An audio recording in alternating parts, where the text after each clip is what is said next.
From the Journals of Dipper Pines, early Sunday morning, June 30th, for just a second I was back in the dusk to dawn, staring at that thing hanging in the ice locker. Eyes and a mouth and brains and, I guess, nerves, except this wasn't like that, really. It was a ghost, or at least it looked something like one, glowing pale blue and floating in the air about 2 feet off the floor.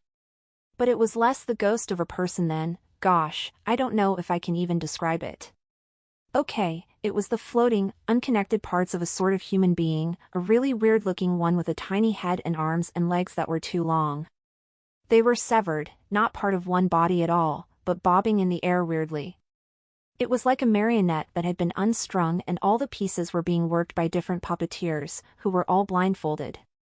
The face, I think that was the worst. The eyes were blank and glowing a greenish-white. No irises or pupils, just the glowing globes, though somehow I knew they could see us. The head, well, it looked as if it had been scalped. I don't mean just bald. Well, it was bald, but you could also see fragments and peeling bits of flesh, and it looked as if blobs of, I guess, blood were floating just over the raw surface, except they weren't red but that transparent glowing blue shade. Sometimes the face had flesh, and sometimes it was all muscle and sinew and sometimes only a skull, all except for those glowing eyes. They never changed. The body parts, looked kind of like they had once been clad in a work shirt and jeans. There were no feet, the legs just faded out beneath the knees into a kind of trailing mist.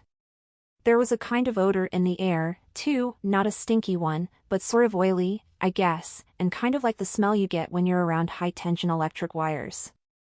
And my skin kind of prickled up into goosebumps. All this, turning around, seeing the thing, and reacting, took only a second or so. Then Mabel grabbed hold of me, tightly, yelling her head off. I guess I yelled a little, too. I mean, it was a horrible-looking thing. Wendy pushed us behind her and took out her axe all in one smooth move. Leave my friends alone, ghost dude. In a mild voice, Admiral Skipper said, I admire your spunk, young lady, but that won't really do any good. Oh, no? Duck, dudes. I'll check it out for myself. And she swung the axe as if she were attaching a redwood.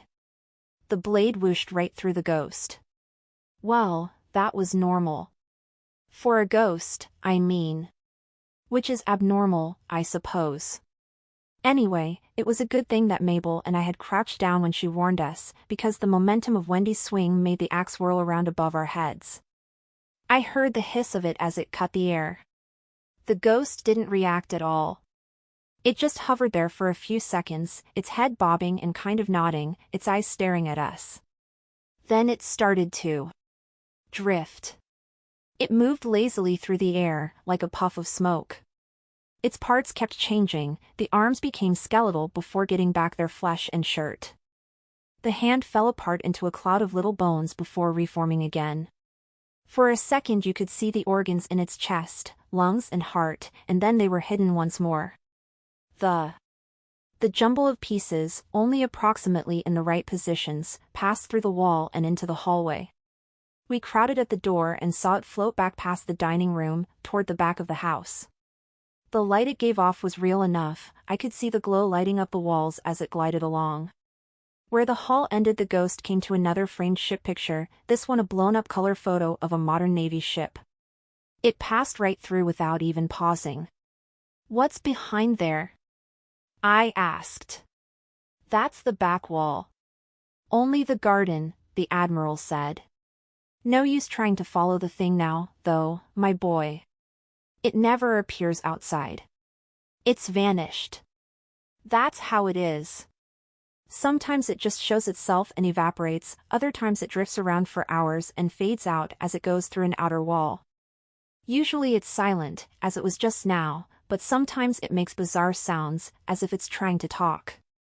The words aren't in any earthly language, though, or else they're hopelessly garbled. I'm pretty sure of that.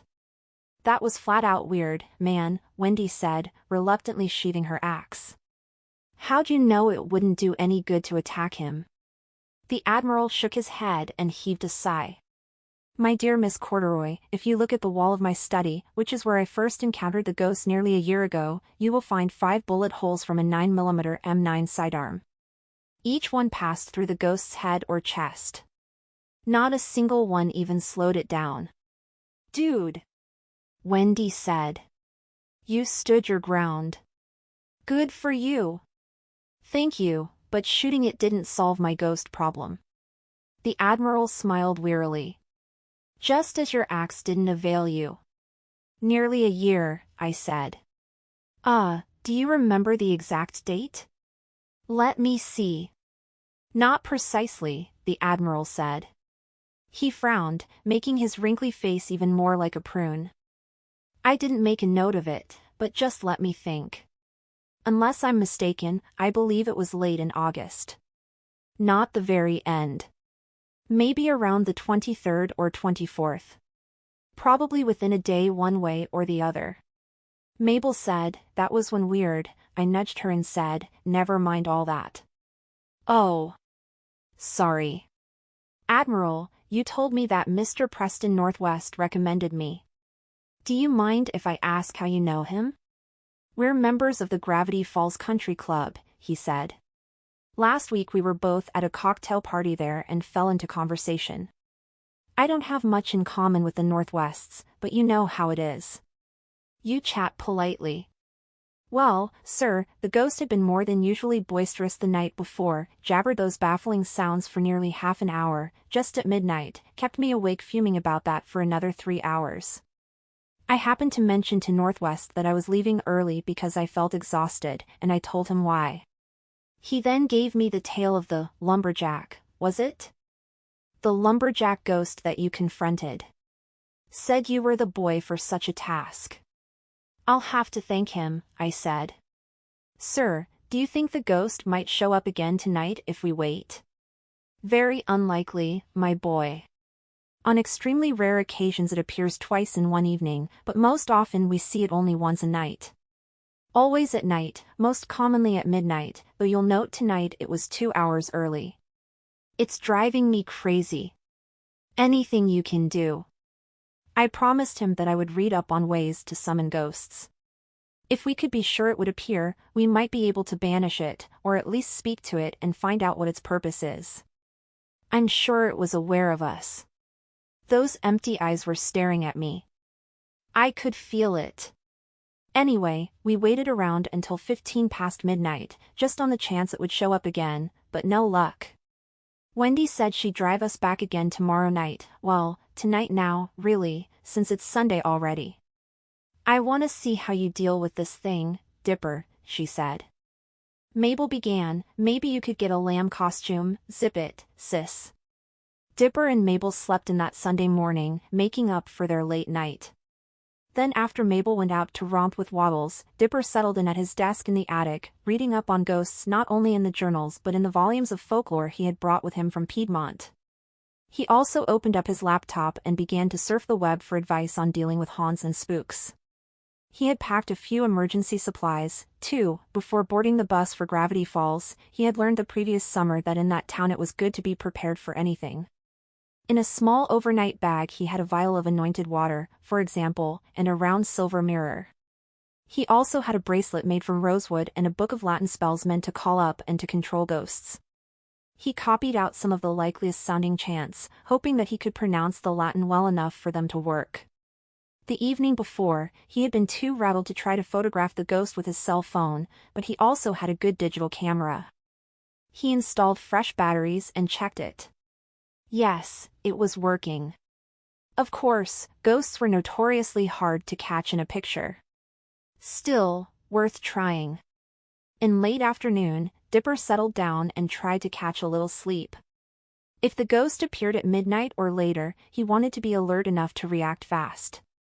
He thought about how Wendy had sprung into action, drawing her axe from its sheath and shoving Dipper and Mabel behind her in one movement.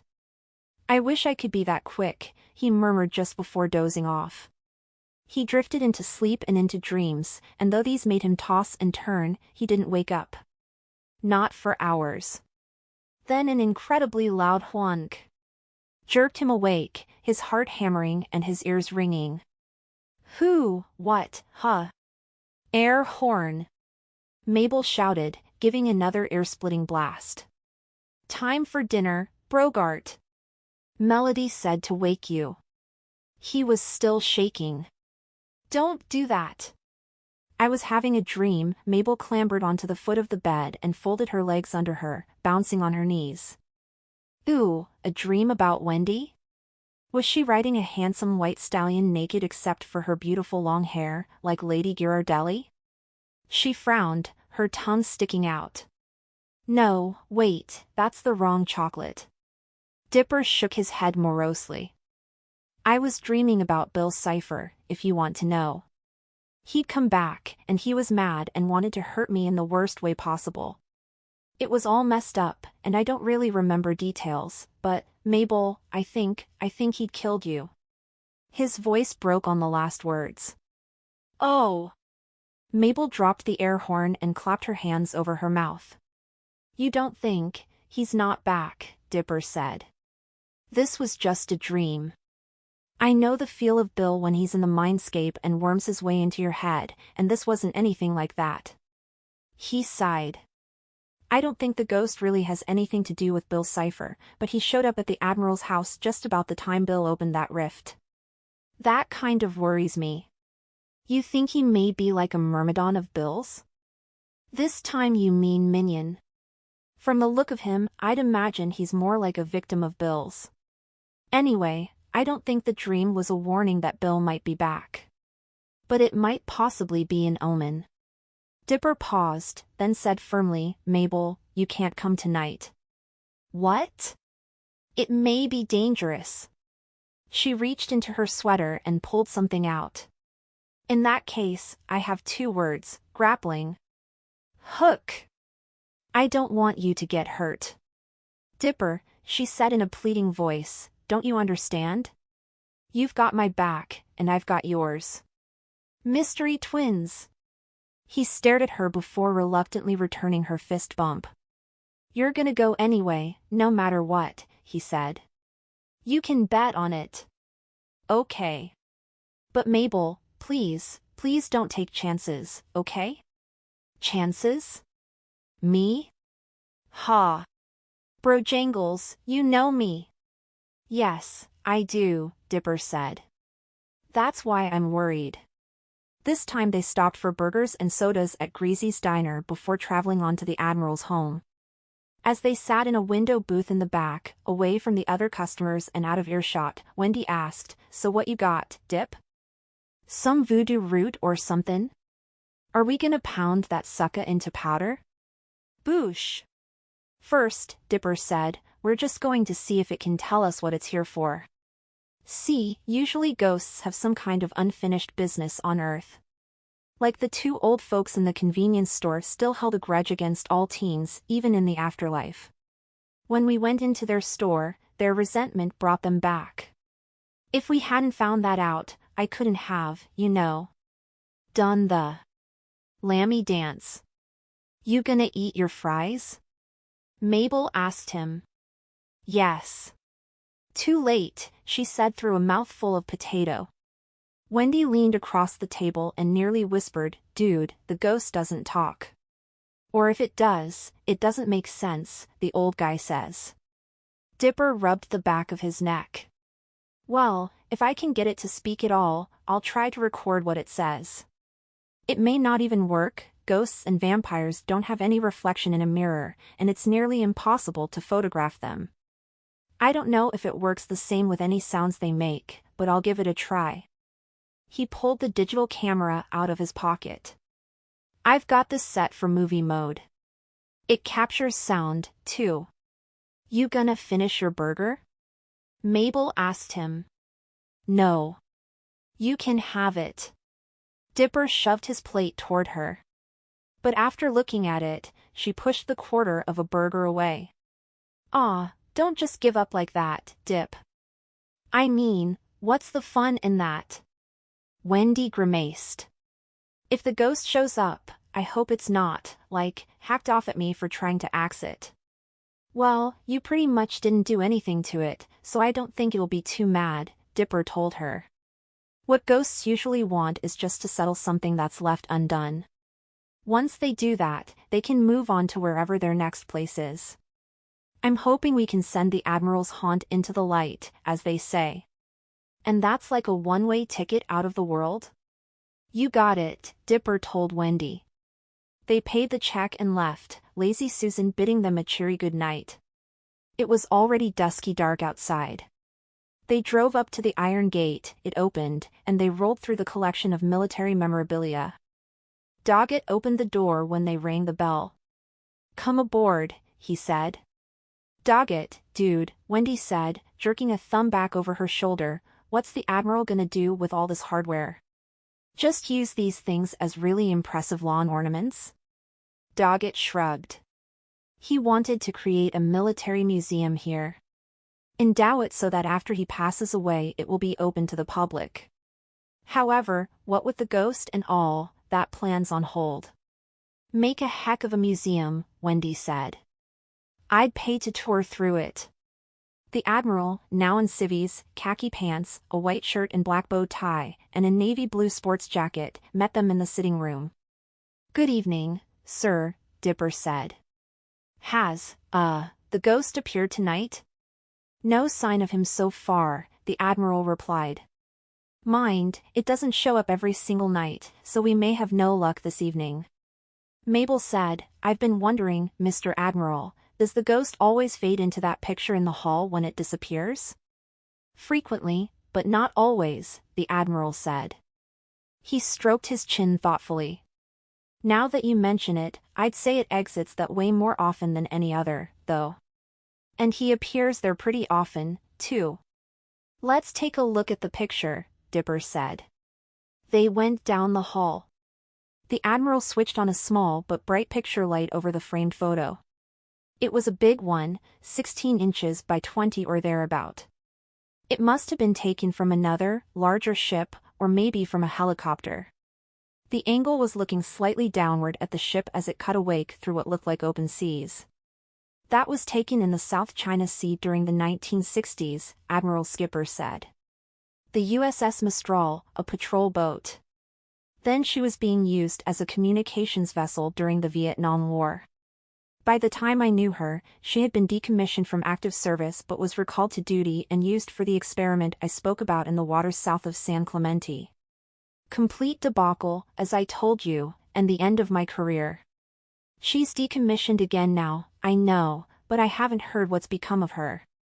I wonder if the ghost has anything to do with the experiment, Dipper said. Can you tell us anything about it? The Admiral looked troubled. Well, my boy, it's probably still classified. If I said too much, they might hang me at the yardarm. But some word of it got into the news even back then, supposed to have been an explosion on board, heavy loss of life, and so on and so forth, so I suppose I could tell you at least the bare facts. What really happened was that the machine that was supposed to make it possible for the Mistral to travel rapidly and invisibly from one position to another hundreds or thousands of miles away malfunctioned. There was some kind of, I don't know, energy flare or something. Pulsating globe of purple light around the vessel, streaks of white-hot static electricity bursting from it.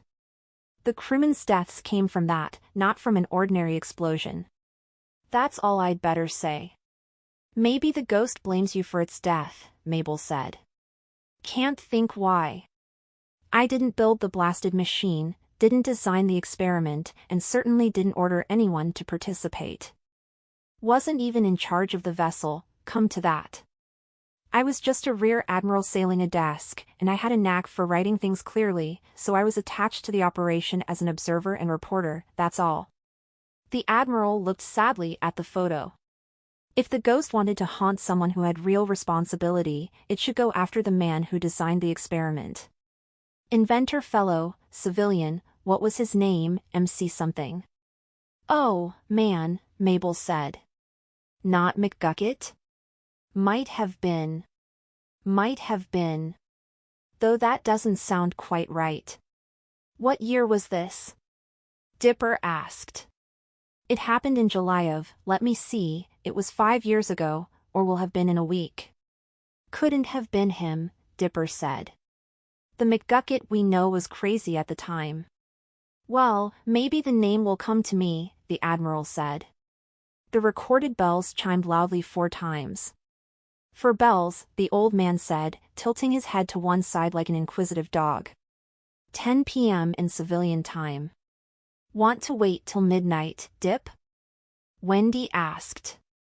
I don't think so, Dipper told her. I want to see if I can summon him and command him to talk. Are you even sure it's a guy? Mabel asked. I'm not even sure it's human, Dipper said.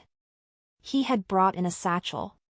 He borrowed a small table from the Admiral, set it up in the hallway not far from the photo, and laid out his notes on it. He took his materials from his satchel. First he arranged 3 white candles, and as he lit them right to left, he read out the Latin chant, Turbati mortuum vocat. Dicit gitum nobis angustii. Et omnis spiritus, ut consolaris. You think he's French? Mabel whispered. SHH. I've called any troubled, restless spirit and offered to help solve any problem it has. I think something's happening, Dipper said. Anyone else feel that strange electric-y sensation in the air? On the table, left to right, the candles poofed out, one by one. The electric lights flickered, then died into stark darkness. It's here, dudes, Wendy said, her voice sounding uneasy. Wishing he still had light to read by, Dipper repeated what he remembered of the chant that was supposed to request ghosts to speak, Locere. Dic nobis de vestra tristitia. Locere, quiso. I know that means cheese, Mabel said, her tone frightened and shaky. What, are you offering it a midnight snack? Dipper didn't respond. He suddenly felt as if he were standing outside, without a coat, on a frosty winter night. Cold spots, he remembered from his reading. A ghost's presence is often first noticed when its presence causes a sudden chill in the atmosphere. Then the pale blue light suddenly billowed, a flower of silent, cold illumination blooming in the hallway, and in its midst floated the dismembered ghost. It seemed to struggle to open its mouth. Dipper had whipped out his camera and was recording, or he hoped he was.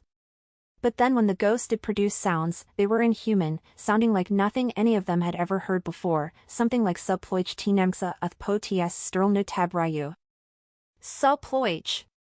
The voice was reedy, and it seemed to come not just from one speaker, but from a chorus of small voices speaking in unison, as thin and buzzy as the drowsy murmur of summer bees in a hive. Can you speak English? Dipper asked desperately. We don't know your language. We want to understand and help you. The specter writhed as if in agony or anger. Rara, it screamed, thrashing its arms. They all took a step away from it. We don't understand, Dipper told it. Look, we want to help you. Show us what you need. Please, let us help you. The ghost suddenly raised both of its arms over its head, straight up, like a referee signaling a touchdown. Then it swept its hands, trailing several inches behind the faster-moving wrists, around and down, sketching a glowing blue disk in the air. It flared and flashed and flickered, and Mabel yelled as some force pulled her up and toward the ghost. Her foot caught on the table top, and the little table crashed to the floor. Wendy scrambled forward and grabbed Mabel's leg, and was pulled along, kicking and screaming. Dipper lunged forward and just managed to seize one of Wendy's boots, only the Admiral was left behind.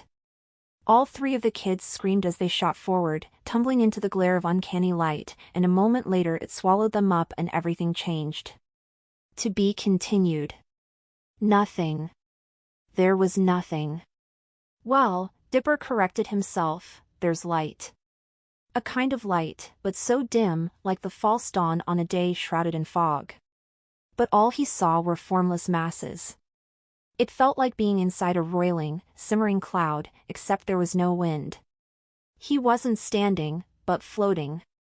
Or falling. He had no sensation of either, but he couldn't feel the ground beneath his feet. He yelled, Mabel! Wendy! No sound came from his mouth. He couldn't see his hand inches from his eyes. He tried. He could feel his face, though, with his palm. He flailed around, swinging his arms as far as he could reach. Nothing. Fighting panic, he tried to retrace his memories. Wendy had hold of Mabel. I grabbed Wendy's boot. Then we tumbled over and over, and I lost my hold. Then we were, here. Wherever here is. Ghost? He tried to yell it, but he couldn't hear the sound of his own words. Maybe the ghost had telepathy. Hey, ghost, we're trying to help you. Where are you? No answer, though the fog became more agitated.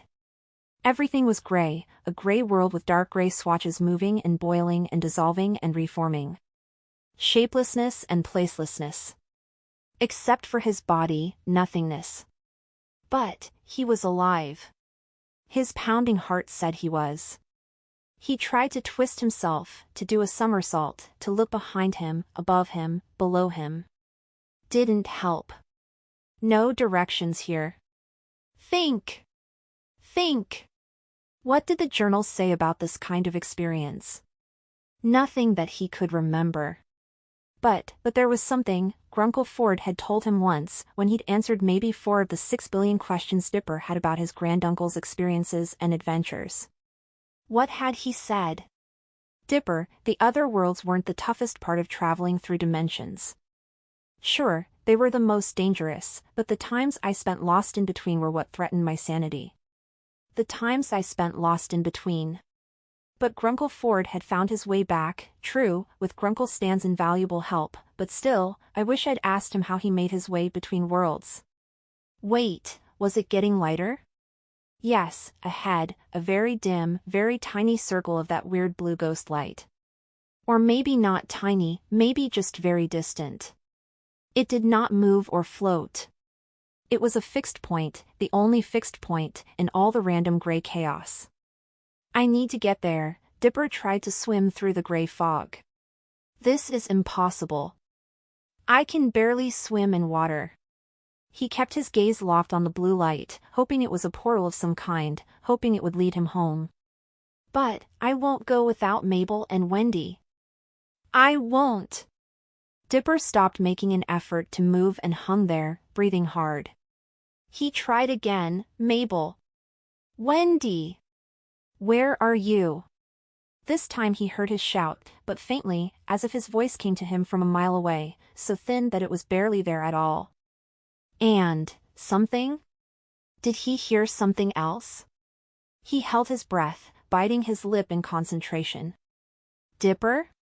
Yes, it was a mosquito whine of a voice, at the very uttermost rim of hearing. Mabel? Wendy? He couldn't even tell. Here, he yelled so hard that the word scraped his throat raw. It came out tiny, diminished, like a newborn kitten's first faint mew. You sneeze like a kitten, Wax Sherlock Holmes had taunted him. Dipper balled his fists in frustration. Where? Yes, it was a voice, lagging, as though he were speaking somehow to someone a mile away. When you see the lightning, count the seconds until you hear the thunder, 1,000, 2 1,000, 3, and for every 5 seconds, the lightning is 1 mile off. When I shouted, it took about 5 seconds for the response to come back. So we're a mile away. No, half a mile time there and then time back. Dipper wished that could cheer him up. No, it couldn't, because in this gray nothing, a foot was as good as a mile. There's a light! Dipper yelled. Can you see it? He hated how faintly his voice sounded in his own ears. Dipper? Where's Mabel? It was so soft he wasn't sure the sound hadn't come just from his imagination, but it seemed to come from the other side. Wendy? Dude? Wendy! Guys? Mabel! We're all here. Wherever that is.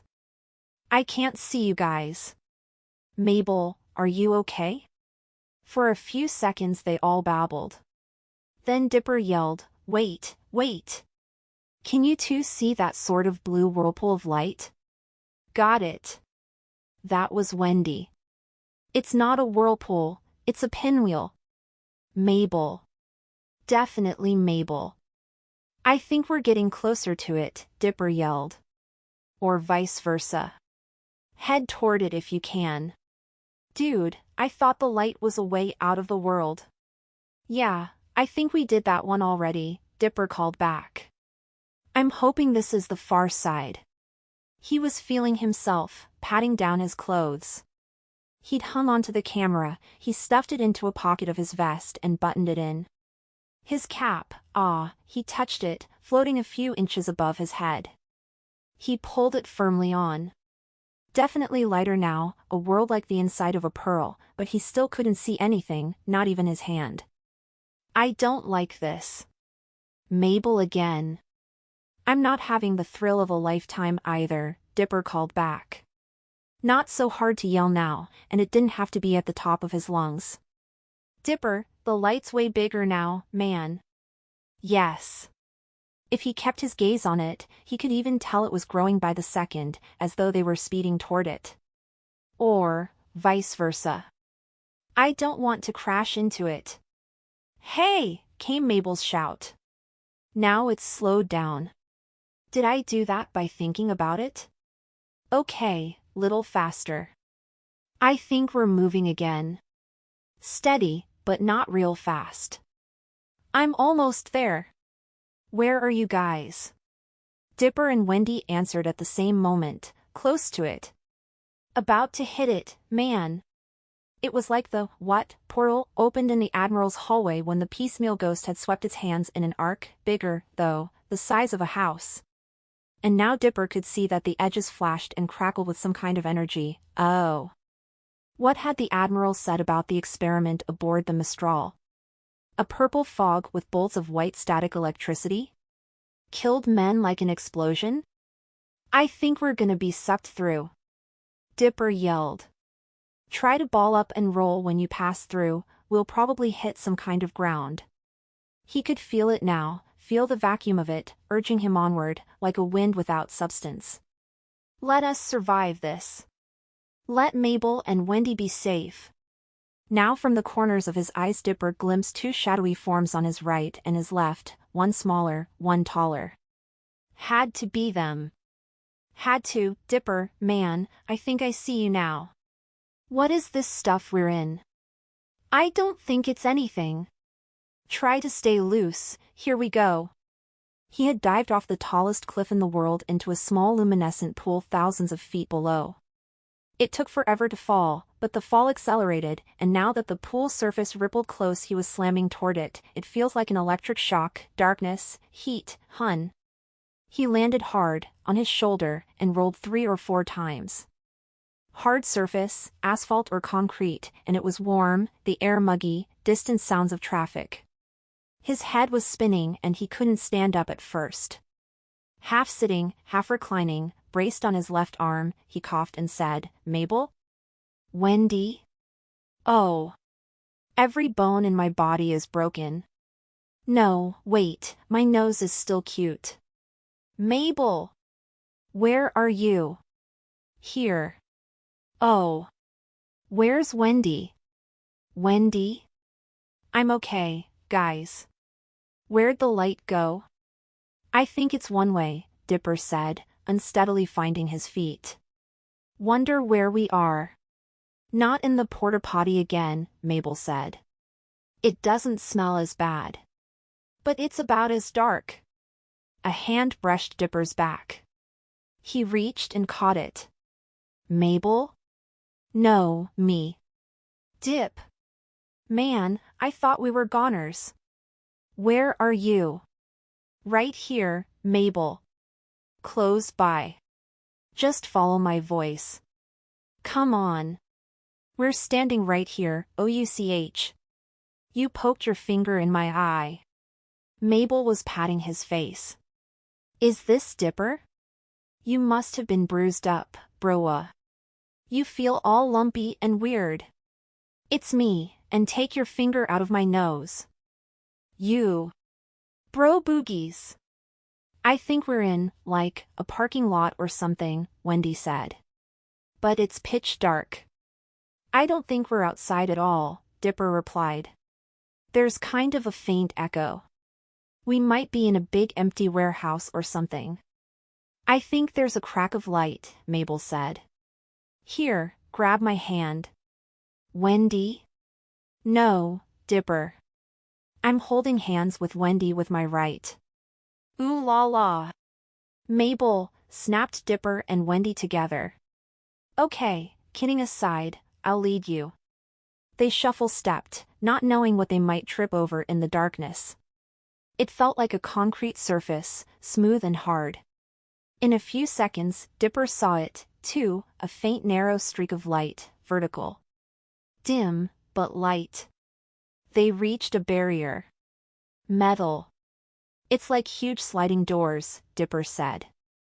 They go up like 30 feet. Mabel was huffing and puffing. I can't open them. She panted for breath and then added, You think giants live here? Dipper pressed his face close to the crack. There are lights a way off. I think we're in a town, but maybe on the outskirts. There ought to be a normal door someplace. Let's feel our way along. You dudes go left, I'll take the right, Wendy said.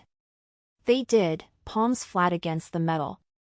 Dipper and Mabel hit brick or concrete and then a corner and another wall. Nothing! Dipper yelled. I think this is a door, Wendy called back. Come and help me. As fast as they could, Dipper and Mabel shuffled over to her. Dipper bumped into her in the darkness. Yeah, it's definitely a door, he said, feeling the handle. But it's locked. If only we had some light. Hang on, Dipper said, feeling his pockets. I've got my cell phone. He found it and thumbed it on. The welcome screen popped into visibility, and then he touched the flashlight app. It gave them a glow sufficient to show that there was a thumb-operated deadbolt nearly a foot above the door handle. I got it, Wendy said, reaching to turn it. Dipper's flesh crawled. Wendy's hand, the hand he'd been holding, it looked like nothing human.